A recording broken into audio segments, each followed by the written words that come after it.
हम जाने। हम अगर शंकर के मंदिर में सेवा करना जानते हैं, हम शिव के मंदिर में झाड़ू लगाना जानते हैं, हम शंकर के मंदिर में पोछा लगाना जानते हैं, कोई गंदा कर चले गया, तुमने फिर झाड़ू लगा दी, तुम्हारे मुंह से तुमने अपशब्द नहीं कहा कि भैया तुमने गंदा कर दिया, नहीं, तुमने झाड़ू लगा दी, फिर वो गंदा कर गया, फिर तुमने पोछा लगा दिया। एक संत का चरित्र आता है, उससे जलने वाले, उससे ईर्ष्या करने वाले बहुत सारे थे। पेड़ पर जाकर बैठ गया एक व्यक्ति, और पेड़ पर जाकर बैठा, और आज संत गंगा का स्नान कर आ रहे थे, उसने ऊपर से पान खाकर थूक दिया। संत वापिस गंगा नहाने चले, वो वापिस थूक दिया, फिर गंगा नहाने चले गए, वो फिर थूक दिया। बार बार संत को थूका जा रहा था और संत गंगा का स्नान कर रहे थे। आखिरी में उसके मुंह में कोई थूक बचा ही नहीं, वो नीचे आकर चरणों में पड़ गया, गुरुदेव मैंने तुम्हारे ऊपर इतनी बार थूका, तुमने एक बार भी अपशब्द नहीं कहा। इतने में गुरु जी ने उस थूकने वाले के चरण पकड़ लिए। भाई मैं रोज गंगा की एक डुबकी लगाता था, आज तेरी कृपा से 108 बार पूरी लग गई। ये कृपा नहीं तो और क्या, ये दया नहीं तो और क्या है।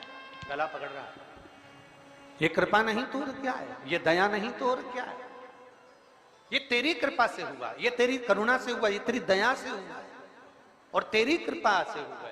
अरे भाई अगर हम सेवा का क्रम धारण करेंगे, हम सेवा के मूल को जानेंगे कि कोई को तकलीफ हो रही है, किसी का पेट दर्द हो रहा है, किसी को कष्ट हो रहा है, तो सबसे पहले हमें खड़े होना चाहिए।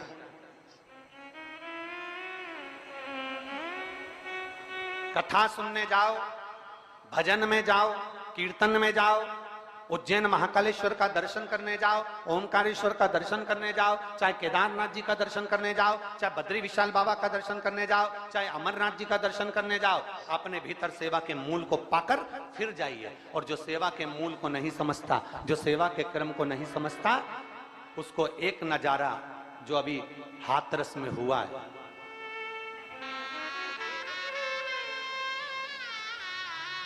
कैसे हो गया, कितनी विचित्र घटना घट गई। जरा विचार करिएगा कि सेवा के मूल को नहीं समझे, एक गिरा उसको लांग कर दूसरा जाने लगा, दूसरे को लांग कर तीसरा जाने लगा। अगर सेवा का मूल जानते तो एक को खड़ा कर देते, दूसरे को खड़ा कर देते, वहां खड़े हुए 25 लोग 25 को खड़ा कर देते, तो फिर ये घटना नहीं घटती। पर हम सेवा के मूल को नहीं जानते, हम तो बस केवल ये विचार करते हैं कि हम कथा में पहुंच गए, हम सत्संग में पहुंच गए, हम प्रवचन में पहुंच गए, हम कथा में पहुंच गए, और मालूम पड़ा कि भगवान थोड़ा हमको अपना कर्म करना पड़ेगा, थोड़ा हमें अपने सेवा के मूल को जानना पड़ेगा। हाथरस की यह घटना कोई साधारण सी घटना नहीं है। 100 से ऊपर कई भक्त शांत हो गए। 2 मिनट के लिए, 1 सेकंड के लिए आप और हम सब अपने श्री शिवाय नमस्तुभ्यम से उन जीवों को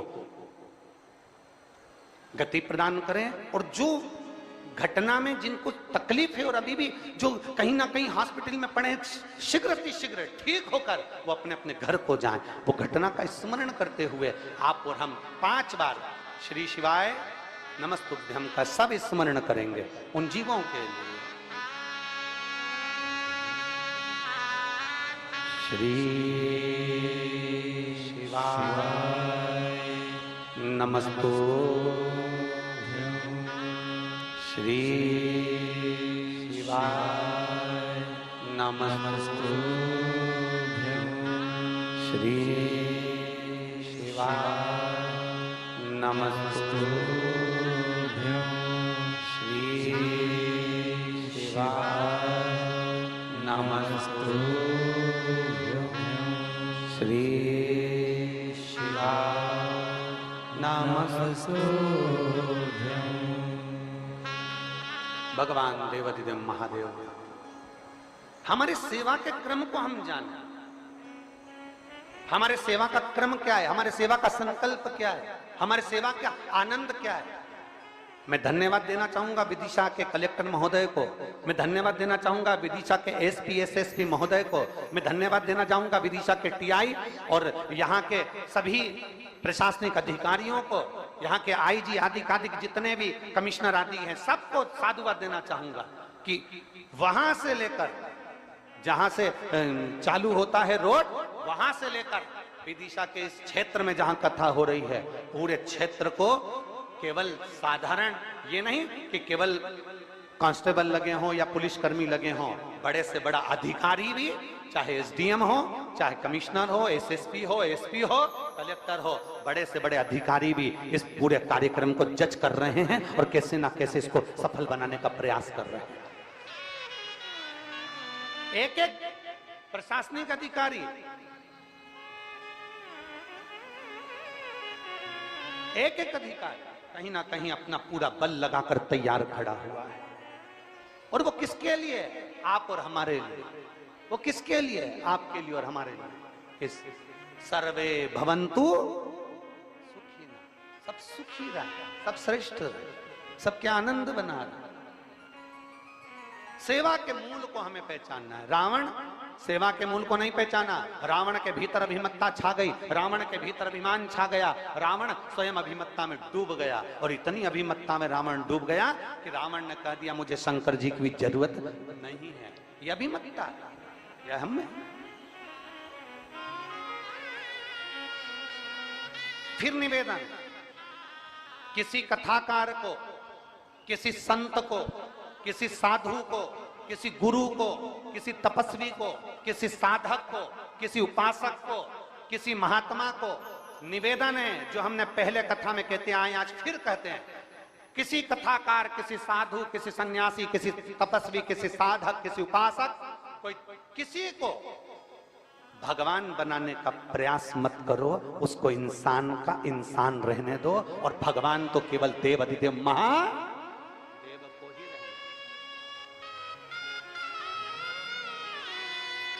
भगवान तो देव अधिदेव महादेव को रहने दो। जितना बन सके भगवान की अविरल भक्ति को धारण करो। जितना बन सके भगवान शिव की अविरल भक्ति को धारण करो। जितना बन सके शंकर के दरवाजे पर जाया करो, शिव की गुणगान को गाया करो। जितना बन सके, जितना हो सके। और तेरी कृपा बिना नहीं एक भी अणु लेते हैं श्वास, तेरी कृपा से तनु तनु। खुशी के साथ भाग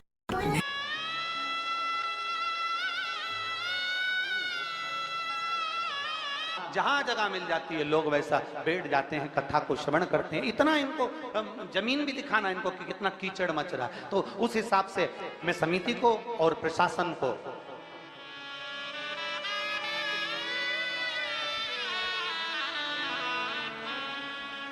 तो इसलिए आज की कथा तो पूरी होगी बड़े भाव से, आनंद के साथ में, पर जो कथा 7 दिन की थी उसको 4 दिन पर विराम करेंगे, क्योंकि जो बुजुर्ग लोग हैं, वृद्ध लोग हैं, वो कहीं उनको कष्ट ना हो, बड़े प्रेम से कथा का रसपान करते हुए आनंद पाए। महाराज, अरे हो के नंदी पैसा 1 घंटा थोड़ा ज्यादा लगेगा, पर मैं किसी को धक्का नहीं दूंगी, मैं किसी को कष्ट नहीं दूंगा। आराम से बाबा के धाम पर मैं इतना खर्चा कर कर आया हूं, तो मैं आराम से बाबा का दर्शन करूंगी, आराम से दर्शन का आनंद। सेवा लेकर आओ, सेवा का प्रकल्प ले। हाथरस की घटना कोई साधारण घटना नहीं है, बड़ी दुखद घटना, बड़ी दुखद।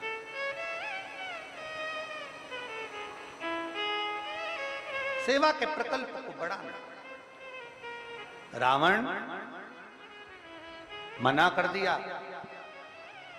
नंदी ने कहा बोलो तो भगवान शंकर से कि देवाधिदेव महादेव भगवान शिव ओघड़दानी त्रिकालदर्शी कैलाशी मेरी विपदा की घड़ी में तुम आ जाना। और रावण ने कहा नहीं, मेरे आगे काल क्या करेगा। रावण को यह कहना था कि महाकाल के आगे काल क्या करेगा, पर रावण कहता है कि मेरे आगे काल क्या करेगा। ये भ्रम है व्यक्ति, ये व्यक्ति का भ्रम है।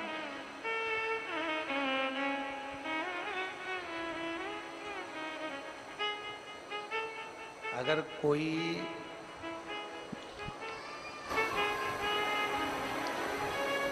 कितना भी महान हो जाए, कोई कितना भी उन्नति की सीढ़ी पर चढ़ जाए, शिव महापुराण की कथा कहती है, पर वो मेरे देव अधिदेव महादेव की चरण के धूल के समान है, महादेव नहीं बन सकता। वो मेरा राम, वो मेरा कृष्ण, मेरा शिव नहीं बन सकता, वो मेरा नारायण नहीं बन सकता। मानव मानव ही रहे।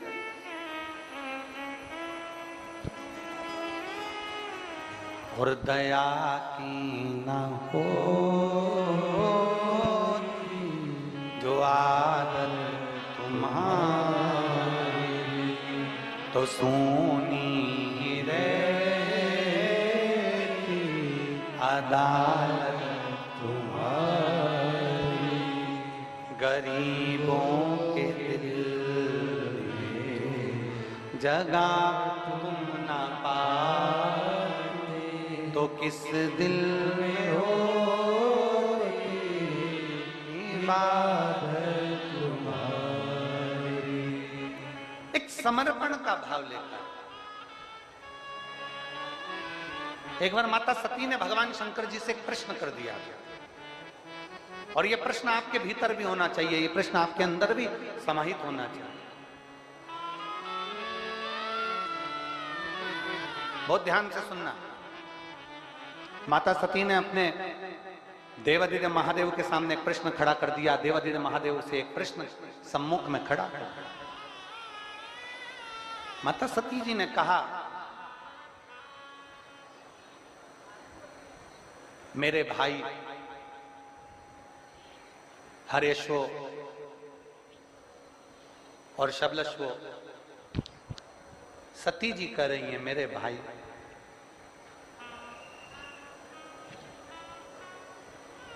देवऋषि नारद ने इनको आपकी भक्ति में लगा दिया। मेरे भाई जिनको देवऋषि नारद ने भगवान की भक्ति में लगा दिया, मैं बाबा आपसे पूछना चाहती हूँ, भोलेनाथ जी से सती माँ कह रही है, मैं आपसे एक प्रश्न करना चाहती हूँ, क्या आप मुझे उत्तर देंगे?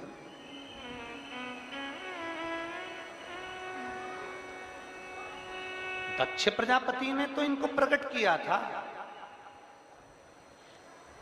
मेरे पिता दक्ष प्रजापति ने अपने बेटे को प्रकट किया था कि ये सृष्टि का निराकरण करेंगे, सृष्टि को आगे बढ़ाएंगे। पर मेरे भाई सती मां कहती हैं, उनको देवऋषि नारद ने आपकी भक्ति में रमा दिया, आपके भजन में डुबो दिया। ये कैसे हो सकता? कैसे हो सकता? मेरा एक भाई अगर भजन में डूब जाता तो दूसरा कम से कम सृष्टि का निराकरण तो करता, पर यहां तो मेरे पूरे की पूरे भाई। सती मैया कह रही मेरा पूरा का पूरे भाई दक्ष प्रजापति के पुत्र सारे के सारे भजन में डूब गए।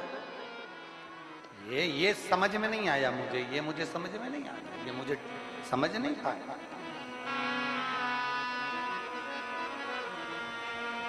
शिव जी नंदी पर माता सती को लेकर जा रहे थे तो शंकर भगवान ने कुछ देर के लिए नंदी को रोक दिया। जहां शिव जी सती को अपने मन की बात कहने के लिए रोके, जिस वीरान वन में जहां पूरा वीरान पड़ा हुआ था, और वहां मेरे शंकर काल अधिपति स्वयं सती के साथ में रुककर अपने सुंदर भाव को प्रकट करते हैं। वो वन कोई साधारण वन नहीं था, उस वन का नाम था महाकाल वन।